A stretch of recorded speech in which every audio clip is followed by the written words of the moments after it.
అయితే వాస్తవాలు కూడా ప్రజలకు చెప్పకపోతే ఇంకా నేను రాలేదే, లేదంటే చేసేయలేకపోతున్నాడు, డబ్బులున్నాయి ఎందుకు చేయలేదు, నేను చేస్తా అన్నాడు కదా, నమ్ముకున్నాం కదా అనే ఫీలింగ్కి వస్తున్నారు. అది కూడా చెప్పాలి.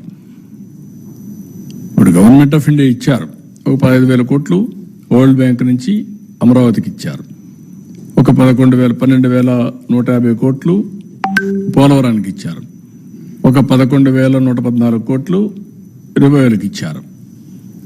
సరే, మిగిలిన కొన్ని మేము ఈ వర్క్స్ అన్ని మీద పెట్టడానికి కొంత శాఖ కింద కొంత ఫండ్స్ ఇచ్చారు. కానీ ఆ డబ్బులు నేను వెల్ఫేర్కి ఇవ్వలేకపోతున్నాను.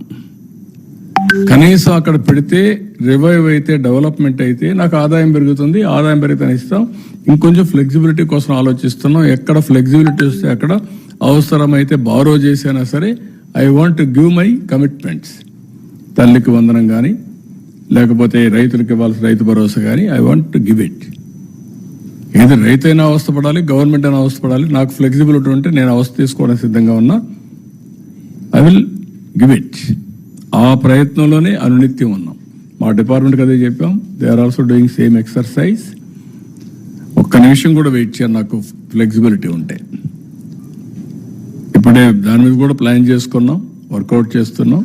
I will come out. మీకెందుకంటే ఇవన్నీ కూడా మీరు ప్రజలకు తెలియజేయాల్సిన బాధ్యత మనందరికీ మీద ఉంది.